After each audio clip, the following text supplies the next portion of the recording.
welcome to BhagavatSanga program. This is our Srimad Bhagavatam program where we are reading prayers of pure devotees. The current theme is prayers of Nalakuvara and Manigriva. These are very beautiful prayers coming from Srimad Bhagavatam, Canto 10, Chapter 10, from verses 29 to 38. Today we have a very wonderful devotee, His Grace Radha Damodar Prabhu, who will be sharing the verses and his realizations. Hare Krishna Prabhu, over to you. Hare Krishna, Madhuri. Hare Krishna. I will share my screen now.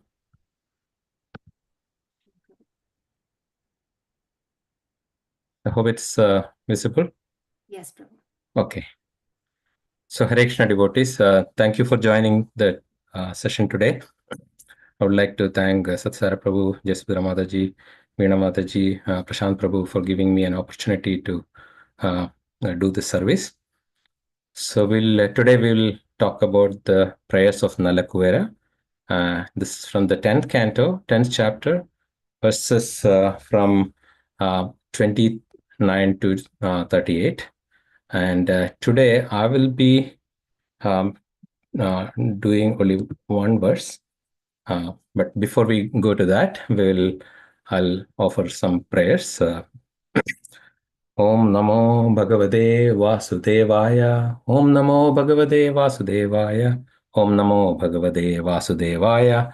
Narayanam Namaskrityam Naram Chaiva Narottamam Devim Saraswatim Vyasam Tado Jayam Mudirete Nashtaprayeshu Abhadreshu Nityam Bhagavata Seveya Bhagavate Uttama Sloke Bhaktir Bhavati Naishtaki Om Ajnanatimirandasya Jnananjanashalageya Chakshunam Mena Tasmai Sri Guruve Namaha Vanchakalpatarubhyasya Krupasindhuve Vaja Patitanam Pavanebhyo Vaishnavebhyo Namo Namaha Sri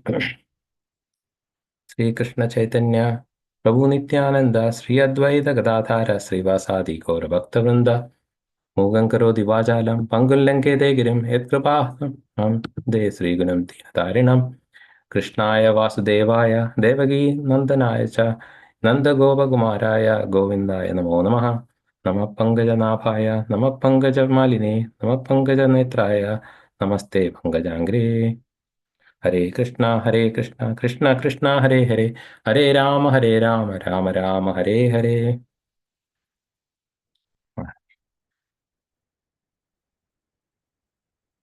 Since I'm sharing, it's a little challenging for me to see the buttons. Okay. So here, before we get to the details, I'll give a little background of everything. So this is the story of Nalakuvara and Manigriva, where they were great devotees of Lord Shiva, but because of their opulences and all the great things they achieved, they became so senseless, and they were extravagant and everything, and they are in the upper planetary system. So they were enjoying with naked girls in a lake, and it so happened that Narada Muni passed by there place, and suddenly, because of their madness of their prestige and everything, they did not care for Narada Muni, and they remained naked, and they were not even ashamed. So because of this opulence and prestigious, they lost their common sense of decency here.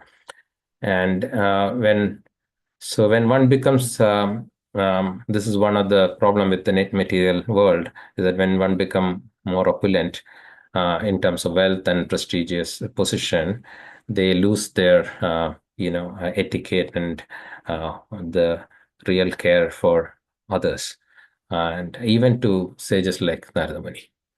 So Narada Muni actually set an example here by cursing this Nalakuvara and Manigriva to become trees. So in Bhagavad Gita also we have seen the example that the person who enjoy being naked, they can in the next life they can become trees. So this was an appropriate punishment Narada Muni can give.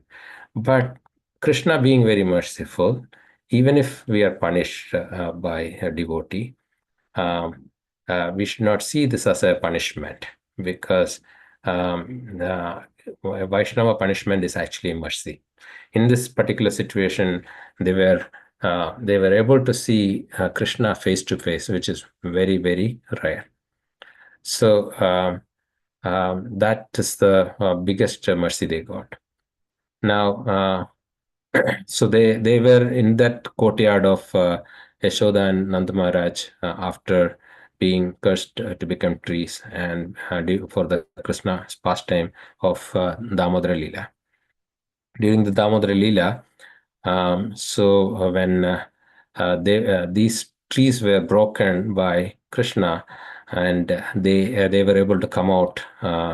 These devatas were able to come out, and after they were remaining in that position for 100 celestial years, and once they got came out of the curse, they got all the opulences back, all the knowledge back, and they were able to recognize Krishna, and they understood the mercy of Narada Muni. They started praising Narada Muni and Krishna. So this is the prayer they offered to Krishna. Why do we offer prayer to Krishna?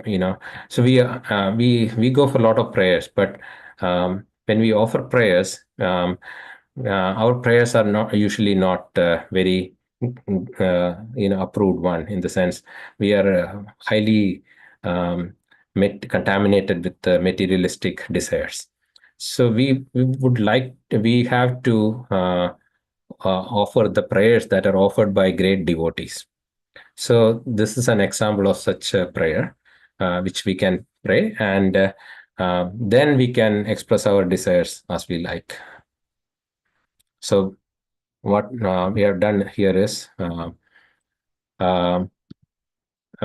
took the second verse here. We'll discuss this in more detail of the prayers. So once again, I'll read the verse now. Om Namo Bhagavate Vasudevaya.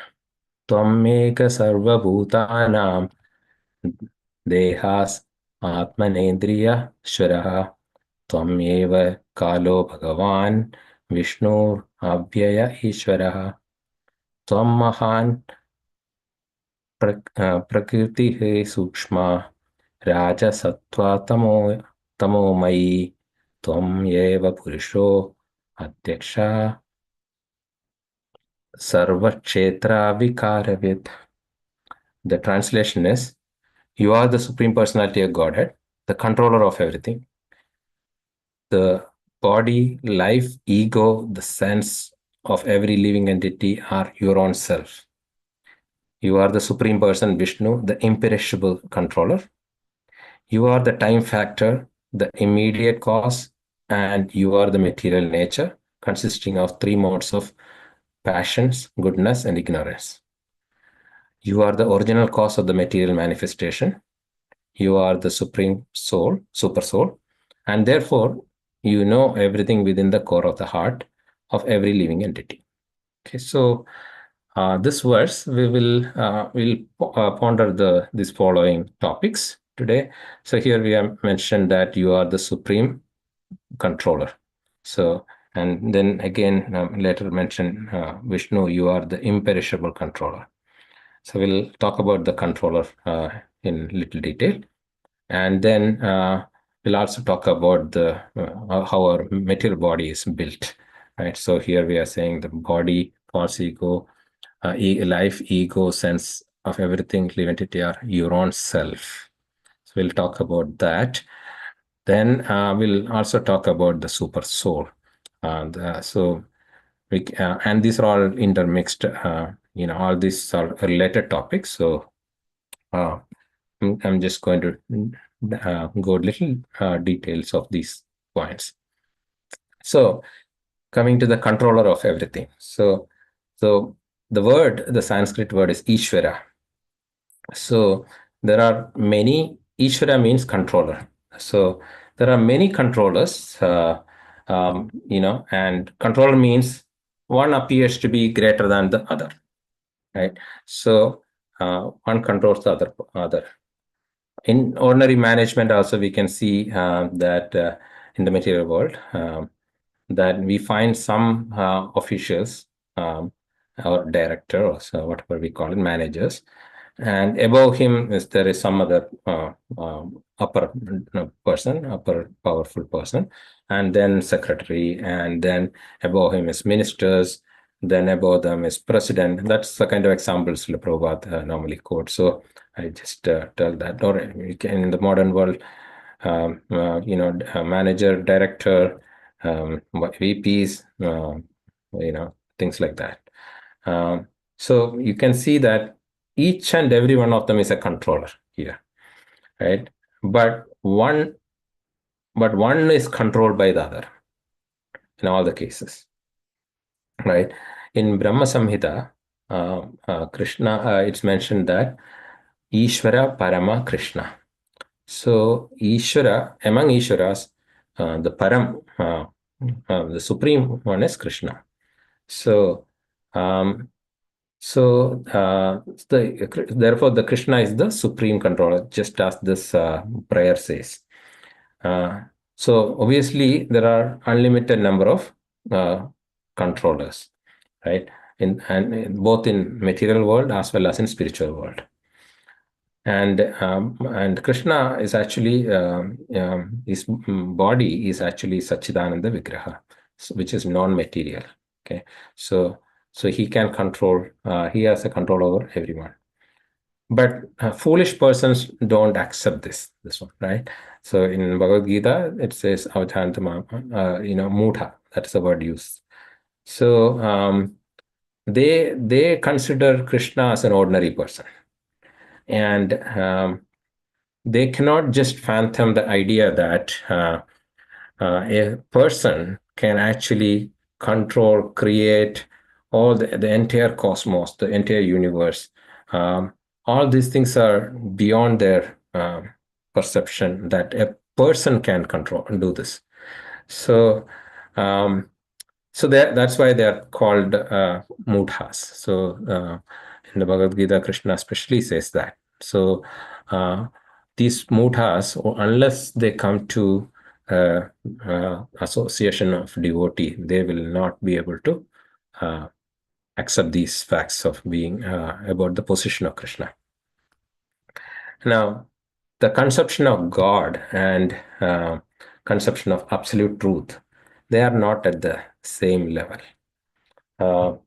So the conception of God, so in fact, the Srimad Bhagavatam especially targets these points very clearly. So the conception of God indicates that there is a controller, whereas the conception of absolute truth indicates it's a summum bonum, or the ultimate source of all energies. So that's the way Srila Prabhupada is described. So the absolute truth is the ultimate source of all energies. And obviously, there is no difference in opinion about this, that the personal feature of God has to be there when we talk about a controller. A controller cannot be an impersonal person. There has to be, when I have heard this many times from Gurudev here. That this particular point he stresses a lot. Actually, a controller cannot be a person. A supreme, a machine, if it operates, there has to be a controller, and that controller has to be a person. So the concept of impersonalism is not there. And for example, but someone might argue about the government, modern government, which is a democratic government. Maybe you can think of it as an impersonal entity, right? So to some extent, that's true. But ultimately, there is a chief executive or president or some person has to be there. So it is still not impersonal. But the impersonal part is a subordinate of the government. So the impersonal feature of the government is a subordinate of the personal feature. Okay. In the same way, Krishna is the person here, and there is also the impersonal aspect of Krishna. So the impersonalists often see the impersonal feature and they worship the impersonal feature as God. But in reality, the personal feature is the ultimate. So so then there are different levels of controllers also, right? In any company also, if you take you will see there are managers at various levels. So same way, in the spiritual in the material world also, in the upper planetary system also, we have demigods. They have special power, so they are the controllers, and we ourselves are also controller in one way. Okay, but we have but each one has a different level of controlling. So according to Bhagavad Gita, there are some living entity are given extraordinary power. They are called Vibhutatma, Vibhudimat Sattva, or controller empowered by the Lord.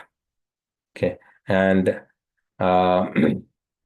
so the demigods are such a great example. And whereas the absolute truth is one without a second, that's the other terminology Srila Prabhupada uses. So we have to understand this distinction. And the another terminology for the absolute truth is the Param Satyam. So that all means the same. It means the ultimate source of all energies. And these others are subordinates. They derive power from the supreme controller. So the demigods actually gets the powers from the supreme controller. So they are not independent. If you see the sun god or anybody there, they are not independent. They are getting the power from the supreme controller. And there is another terminology. It's called Parameshwara. The supreme person is also called the Parameshwara. So he is the Ishvara, but the supreme controller. So there's another terminology also here. And why he's called Parameshwara is because he does not derive any power from anyone else. He is the source of everything. So he's supremely independent. Okay, so that's the other point. And if you see Brahma in the material world, and especially our universe, we have Brahma is also sometimes called the supreme controller, supreme God. And he heads gods like Chandra, Indra, everyone, sun god, everyone.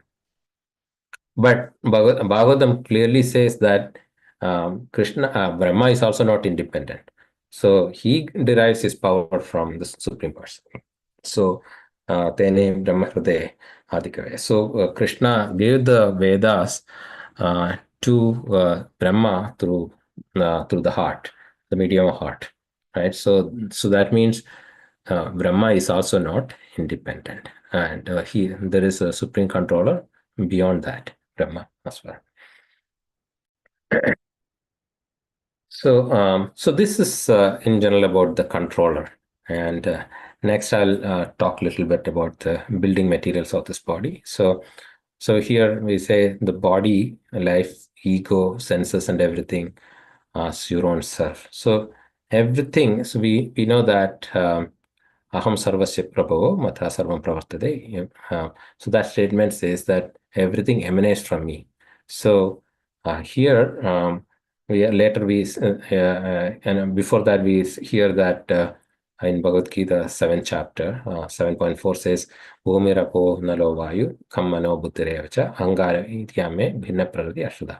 So there are earth, water, fire, ether, mind, intelligence, and false ego. All these together forms my separated material energies. So this is a keyword, is separated material energies.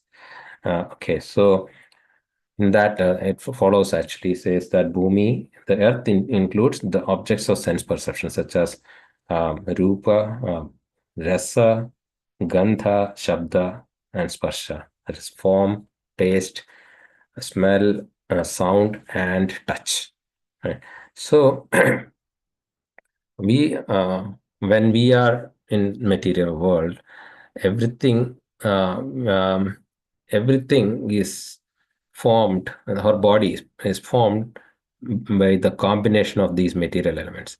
The various permutation combinations are there, and depending upon our karma and our desires, we are getting a particular type of body, and that body is made up of these elements. There are gross elements which we can see, and there are subtle elements that which we can only feel it.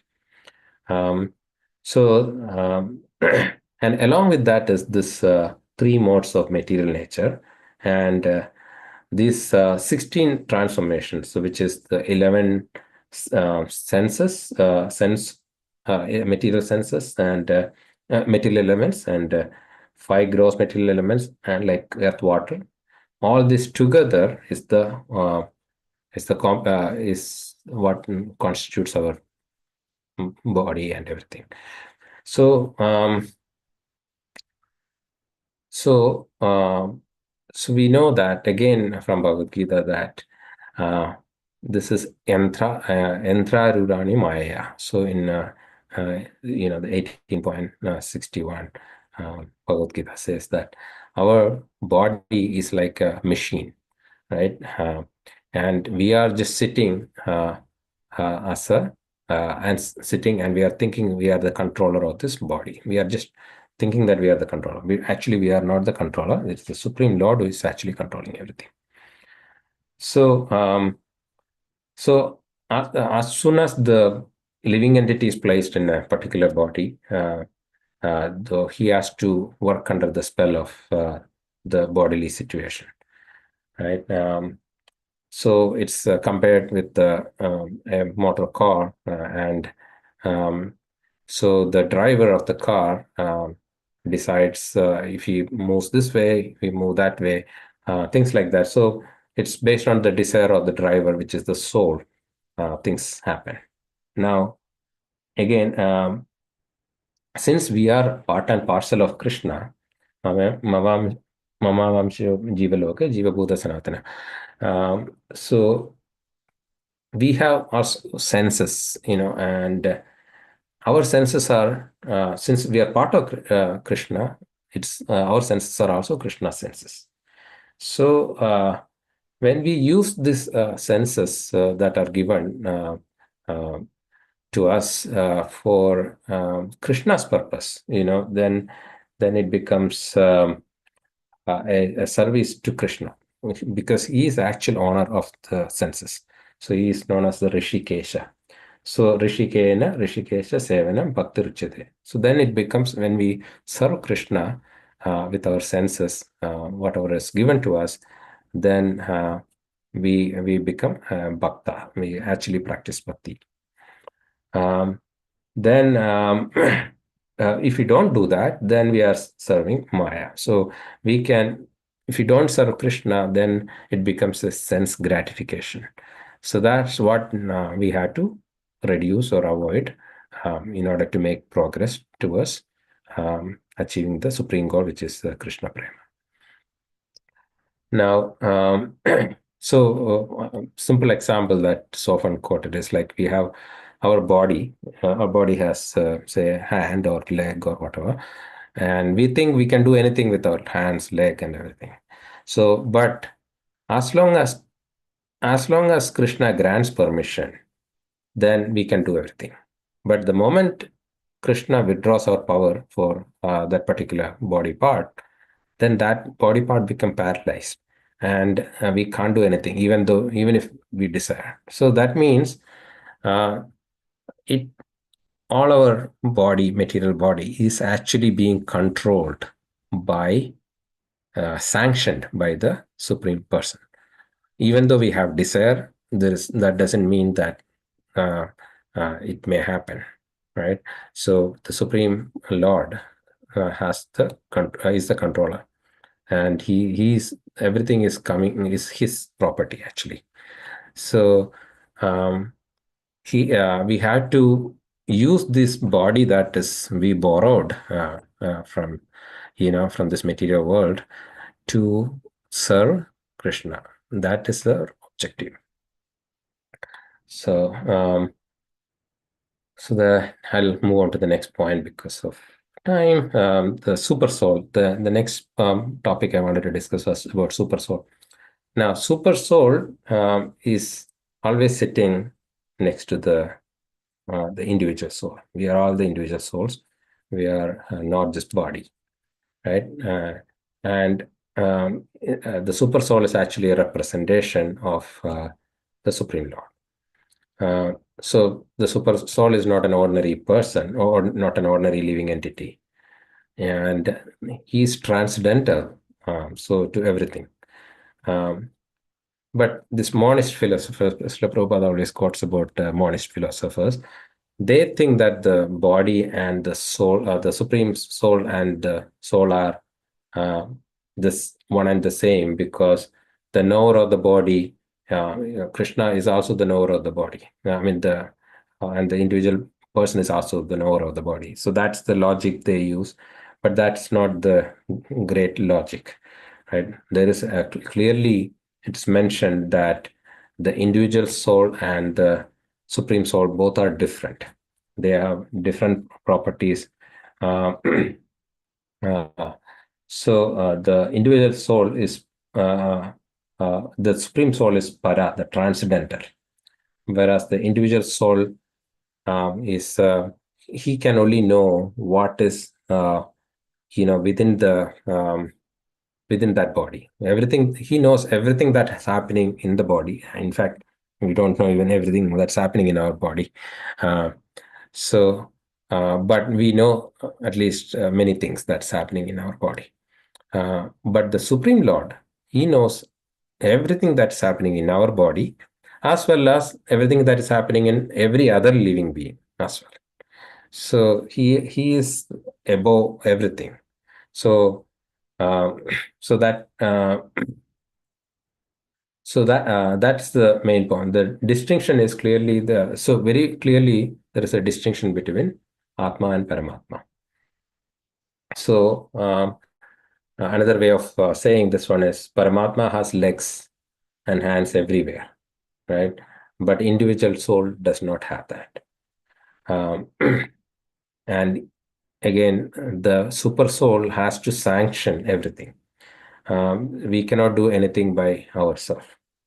And another way of explaining is the Lord is bhokta, and whereas individual soul is bhukta, meaning bhukta means we are sustained by the Supreme Lord. Bhokta is the maintainer. So he is sitting in our body as a friend. So if you read the Bhagavad Gita, it says, Bhoktaram Yajnatavasam Sarvaloka Mahesharam Sugurdam Sarvabhutana Yartam Richade. So that means Krishna is our friend of every living being, and Krishna is actually trying to help us go back to Krishna. So Krishna, the super soul sitting there is actually guiding us with every situation that we face, every desire that we have. Krishna is actually sanctioning all of our desires and tries to help us go back to God. I think these are some of the points I could find out, and if I made any mistakes or anything, please forgive me, correct me. So vanchakalpatarubhyasya kripasindhuvyeva cha patitanam pavanebhyo vaishnavebhyo namo namah. Ananta Kodi Vaishnavandi ki jai. Hare Krishna, Krishna Krishna, Hare Hare, Hare Rama, Rama Rama, Hare Hare. Back to you, Madhaj. Hare Krishna Prabhu, that was such a wonderful class. You picked one verse and so nicely broke up into three parts and explained in depth. I think the concepts are very clear for us.